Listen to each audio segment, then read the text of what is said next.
नमस्कार दोस्तों, आपका स्वागत है हमारे चैनल फिनग्रो हब पर। मेरा नाम है सजल नागपाल और मैं एक चार्टर्ड अकाउंटेंट हूँ। आज का हमारा एक बहुत ही इंपॉर्टेंट टॉपिक है जो कि है वैल्यूएबल एसेट्स। वैल्यूएबल एसेट्स वो होते हैं जिनमें अगर आप अपने पैसे इन्वेस्ट करें तो उनकी रिटर्न इन्फ्लेशन को बीट कर देगी। आइए समझते हैं इसे एक एग्जाम्पल से। चिंटू एक बाइक के शोरूम में जाता है जहां उसे अपने छोटे भाई मिंटू के लिए एक बाइक पसंद आती है। वो सोचता है कि ये बाइक वो अपने भाई मिंटू को उसके नेक्स्ट बर्थडे पर गिफ्ट करेगा। पर मिंटू का बर्थडे 9 महीने बाद है, लेकिन चिंटू को पता है कि महंगाई के कारण 9 महीने बाद वो बाइक और महंगी हो जाएगी। तो दोस्तों बताइए कमेंट सेक्शन में कि चिंटू को क्या करना चाहिए। मेरे अकॉर्डिंगली तो चिंटू को अपने पैसे कैसी जगह लगाने चाहिए जहां उसके पैसे 9 महीने बाद उस बाइक की वैल्यू के बराबर हो जाएं या बाइक की वैल्यू से ज्यादा हो जाए। तो आइए जानते हैं उन वैल्यूएबल एसेट्स के बारे में जिनमें इन्वेस्ट करके आप अपनी और अपनी अगली जनरेशन के लिए फाइनेंशियल स्टेबिलिटी और एक लेगेसी क्रिएट कर सकते हैं। इस वीडियो के लिए वैल्यूएबल एसेट्स को हमने 4 कैटेगरीज में डिवाइड किया है, जिसमें से पहला है debt instrument. Debt instruments basically loans ही होते हैं जो कंपनीज, गवर्नमेंट्स और बैंक्स इन्वेस्टर्स से अपने प्रोजेक्ट्स के ऑपरेशंस को फंड करने के लिए लेते हैं। जब आप किसी डेट इंस्ट्रूमेंट में इन्वेस्ट करते हो तो आप उन्हें एक लोन देते हो और इन रिटर्न वो आपको प्रॉमिस करते हैं कि वो आपका प्रिंसिपल विद इंटरेस्ट वापस करेंगे। ये एक लो रिस्क और स्टेडी तरीका है पैसे को ग्रो करने का, लेकिन इसका ड्रॉबैक ये है कि कभी कभी ये लो रिटर्न इन्फ्लेशन को भी बीट नहीं कर पाती। अगर आप डेट इंस्ट्रूमेंट्स में इन्वेस्ट करना चाहते हैं तो काफी ऑप्शंस अवेलेबल है मार्केट में, जिसमें से सबसे पहला है फिक्स डिपॉजिट्स। फिक्स डिपॉजिट्स के बारे में तुम सभी जानते हैं, जिसमें हम बैंक को एक लमसम अमाउंट देते हैं और बैंक हमें एक फिक्स टेन्योर के बाद हमारा प्रिंसिपल और इंटरेस्ट वापस कर देता है। इसके बाद आते हैं गवर्नमेंट बॉन्ड्स। गवर्नमेंट बॉन्ड सबसे सेफ माने जाते हैं क्योंकि एक सोवरीन बैक्ड होते हैं। इनके रिटर्न्स आमतौर पर लोअर होते हैं, लेकिन इससे आपको पीस ऑफ माइंड मिलता है क्योंकि रिस्क मिनिमल होता है और गवर्नमेंट पर भरोसा किया जा सकता है। फिर आते हैं कॉर्पोरेट बॉन्ड्स या डिबेंचर्स, जो कंपनीज इशू करती हैं पब्लिक से फंड रेज करने के लिए अपने ऑपरेशंस के लिए। ये गवर्नमेंट बॉन्ड्स से थोड़े रिस्की होते हैं क्योंकि कंपनीज का लोन डिफॉल्ट करने के चांसेस भी ज्यादा होते हैं। कॉर्पोरेट बॉन्ड्स के रिस्क को असेस करने के लिए हमें इन बॉन्ड्स की क्रेडिट रेटिंग चेक करनी चाहिए, जो क्रेडिट रेटिंग एजेंसीज जैसे क्रिसिल, मूडीज देती हैं। High rated bonds triple A या double A low risk indicate करते हैं, जबकि low rated bonds double B या बी ज्यादा रिस्क इंडिकेट करते हैं। अगर आपको कॉर्पोरेट बॉन्ड्स या गवर्नमेंट बॉन्ड्स के बारे में ज्यादा नॉलेज नहीं है तो डेट फंड्स के थ्रू इन्वेस्ट करना एक अच्छा ऑप्शन हो सकता है। डेट म्यूचुअल फंड्स में आप अपनी इन्वेस्टमेंट्स का डिसीजन एक प्रोफेशनल फंड मैनेजर को दे देते हैं, जो आपके पैसे को अलग अलग फिक्स्ड इनकम सिक्योरिटीज में इन्वेस्ट करता है, considering your risk and return. अगर आपको डेट म्यूचुअल फंड्स के बारे में और जानना है तो इस पर हम एक सेपरेटली वीडियो बना देंगे। तब तक के लिए चलते हैं अपने नेक्स्ट वैल्यूएबल एसेट के बारे में, जो कि है गोल्ड। गोल्ड की वैल्यू तो हजारों सालों से है। इसे वेल्थ, पावर और सिक्योरिटी का सिंबल भी समझा गया है।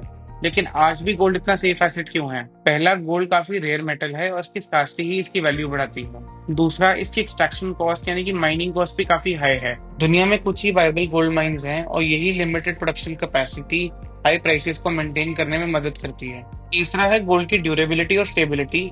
गोल्ड इजीली करोड या टार्निश नहीं होता, इसलिए हजारों सालों से ज्वेलरी और करेंसी में वैल्यूएबल रहा है। और इसके अलावा गोल्ड की काफी कल्चरल और हिस्टोरिकल वैल्यू भी है। अगर आप गोल्ड में इन्वेस्ट करना चाहते हैं तो उसके कई सारे सोर्सेज हैं, जैसे कि फिजिकल गोल्ड, जिसमें आते हैं गोल्ड कॉइन्स, बार या फिर ज्वेलरी। दूसरा तरीका गोल्ड में इन्वेस्ट करने का है सोवरिन गोल्ड बॉन्ड्स, जो कि आरबीआई इशू करता है। इसके अलावा गोल्ड ईटीएफ और डिजिटल गोल्ड दोनों ही पॉपुलर मेथड हो गए हैं गोल्ड में इन्वेस्ट करने के लिए। गोल्ड ईटीएफ में आप ट्रेड कर सकते हैं बिना गोल्ड को फिजिकली होल्ड किए एक्सचेंज पर। डिजिटल गोल्ड को आप प्लेटफॉर्म जैसे गूगल पे और फोन पे से बाय कर सकते हो और फिजिकल गोल्ड सिक्योर वे में स्टोर होता है प्रोवाइडर के पास। इन सभी ऑप्शन से आप गोल्ड में इन्वेस्ट कर सकते हो और अपने पोर्टफोलियो को डाइवर्सिफाई कर सकते हो। अब हम बात करते हैं इक्विटी इन्वेस्टमेंट्स के बारे में, यानी वो शेयर्स जो आप एक कंपनी में खरीदते हैं ताकि आपको उस कंपनी की ओनरशिप मिल जाए। देखो, जब आप किसी कंपनी के शेयर्स खरीदते हो तो आप उस कंपनी के एक छोटे से ओनर बन जाते हो। इसका मतलब ये है कि अगर कंपनी ग्रो करती है तो आपकी इन्वेस्टमेंट्स भी ग्रो करेगी। लेकिन इक्विटी इन्वेस्टमेंट्स में फायदा होता कैसे है? तो इसमें दो चीजें होती हैं, एक होती है कैपिटल गेन्स और दूसरा होता है डिविडेंड। कैपिटल गेन तब होता है जब आपका शेयर प्राइस बढ़ता है। जैसे अगर आपने ₹100 का एक शेयर खरीदा और वो ₹150 का हो गया, तो ₹50 हुआ आपका कैपिटल गेन। और जब कोई कंपनी प्रॉफिट कमाती है और खुद से अपने प्रॉफिट डिस्ट्रीब्यूट करती है तो उसे हम डिविडेंड कहते हैं। लेकिन इक्विटी इन्वेस्टमेंट्स काफी वोलेटाइल होती हैं, यानी कि आपको कभी अपनी इन्वेस्टमेंट्स में प्रॉफिट दिखेगा और कभी लॉस। आइए लॉन्गर टर्म होराइजन में समझते हैं निफ्टी के एक चार्ट से। अगर आप मेरी स्क्रीन देख पा रहे हैं तो ये एक 10 इयर्स का निफ्टी का चार्ट है। निफ्टी यानी हमारी कंट्री का बेंचमार्क इंडेक्स। अगर आप देखेंगे 2014 में तो निफ्टी था 8400 पे, और आज अगर आप 2024 में इसे देखेंगे तो ये हो गया 24,000, यानी कि लगभग 3x। लेकिन अगर आप 2014 में निफ्टी में पैसे लगाते तो अगर आप देख रहे हैं ये पैसे कंटिन्यूअसली ग्रो नहीं कर रहे, ये कभी बढ़ रहे हैं और कभी कम हो रहे हैं। मान लीजिए आप 2014 में पैसा लगाते तो 2020 में ये इंडेक्स फिर से 8400 पे आ गया था, तो नेट गेन शायद आपको कुछ भी नहीं होता। लेकिन अगर आप 2014 से 2024 तक होल्ड करके रखते तो आपके पैसे ट्रिपल हो जाते। इससे हमें ये समझ आता है कि इक्विटी में हम जब भी इन्वेस्टमेंट्स कर रहे हैं तो हमें एक लॉन्गर टर्म व्यू रखना पड़ेगा। और एक और बात, जब आप इक्विटी में इन्वेस्ट कर रहे हैं तो आपको स्टॉक मार्केट और कंपनीज कैसे सिलेक्ट करनी है पैसा इन्वेस्ट करने के लिए, इन सब की नॉलेज होनी चाहिए। और अगर आपको इन सब चीजों की नॉलेज नहीं है तब भी आप इक्विटी में इन्वेस्ट कर सकते हैं म्यूचुअल फंड्स के थ्रू। म्यूचुअल फंड में आप अपने पैसे एक प्रोफेशनल इन्वेस्टमेंट मैनेजर को फॉर्म देंगे जो कि डिफरेंट डिफरेंट कंपनीज में आपके पैसे को इन्वेस्ट करेगा। फंड मैनेजर रेगुलरली कंपनीज के रिजल्ट्स को ट्रैक करते हैं और मार्केट में क्या नए अपडेट्स है उस पर फोकस करते हैं। अगर हम बाकी एसेट क्लासेस से कंपेयर करें तो इक्विटी ने पास में इन्वेस्टर्स को सबसे ज्यादा रिटर्न बनाकर दी है। बट क्योंकि इक्विटी इन्वेस्टमेंट्स इतनी वोलेटाइल हैं, हमें अपनी रिस्क टेकिंग कैपेसिटी के हिसाब से ही इन्वेस्ट करना चाहिए। चलिए अब डिस्कस करते हैं हमारा लास्ट वैल्यूएबल एसेट जो कि है रियल एस्टेट।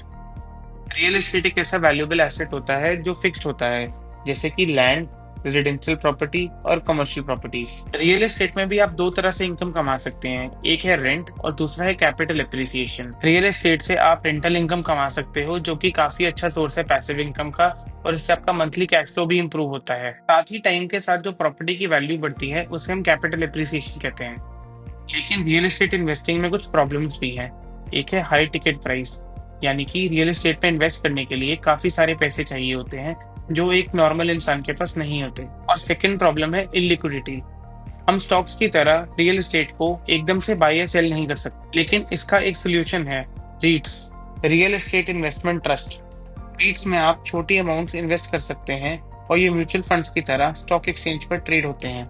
इसका मतलब आप थोड़ी इन्वेस्टमेंट करके भी रियल एस्टेट को अपने पोर्टफोलियो का पार्ट बना सकते हैं। इंडिया में कुछ पॉपुलर रीट्स हैं जैसे कि Embassy office parks REIT, Mindspace business parks REIT, Brookfield India REIT. तो दोस्तों, रीट्स में इन्वेस्ट करने के दो फायदे हैं। एक कि एक प्रोफेशनल फंड मैनेजर आपके लिए प्रॉपर्टीज में इन्वेस्ट करता है। सेकंड कि आप इसे इजीली बाय और सेल कर सकते हैं स्टॉक एक्सचेंज पर। तो ये थे कुछ वैल्यूएबल एसेट्स। हर वैल्यूएबल एसेट की अपनी इंपॉर्टेंस है और हमें हर वैल्यूएबल एसेट में इन्वेस्ट करना चाहिए अपनी रिस्क प्रोफाइल के हिसाब से, ताकि हमारा पोर्टफोलियो डाइवर्सिफाइड रहे। अगर आपको हमारी वीडियो पसंद आई हो तो लाइक शेयर सब्सक्राइब जरूर करें। मिलते हैं नेक्स्ट वीडियो में।